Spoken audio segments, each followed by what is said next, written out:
Bon, Newcastle, Manchester City s'est soldé sur un match nul, un but partout entre les deux équipes et les enseignements que l'on peut tirer de cette rencontre, c'est tout simplement que, en l'absence de deux joueurs essentiels pour Pep Guardiola, à savoir Kevin De Bruyne et Rodri, Pep Guardiola se retrouve désarmé complètement. Son équipe a été incapable à des moments précis de la rencontre à tenir le ballon et à faire du Pep Guardiola. S'il faut décrire le déroulé du match, on a tout d'abord en première mi-temps, approximativement tout s'est passé en première mi-temps. Jack Grealish a pu faire pour la première fois, pour une fois, je peux même dire, dribbler Kieran Trippier, puis il fait une passe décisive à Josko Gvardiol, qui, franchement, Gvardiol, je me demande pas s'il va pas falloir le transformer en attaquant, parce que, c'est un joueur qui marque plutôt pas mal de buts. Pour un latéral, il marque beaucoup, et surtout, il marque beaucoup de son mauvais pied. Imaginez, quand il va vouloir se décider à utiliser son bon pied, ce sera une très belle chose.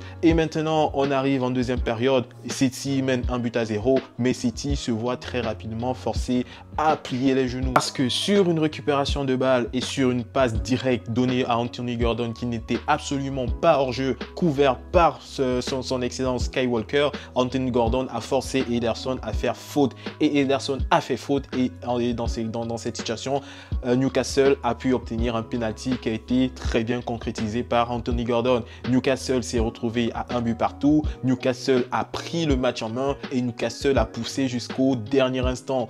Maintenant, le péché mignon de cette équipe, je ne sais pas comment s'est passée la préparation physique de cette rencontre, mais tu sens qu'elle a été très dure et très difficile pour les organismes des joueurs. Les joueurs de Newcastle arrivés à la 80e minute étaient épuisés, ils n'en pouvaient plus. La seule chose qu'ils voulaient, c'est que la rencontre se termine et du coup, ils n'ont pas eu le souffle supplémentaire pour leur permettre de mettre ce deuxième but. Je suis persuadé que si l'équipe avait eu une performance physique plus importante, ils auraient pu mettre ce deuxième but.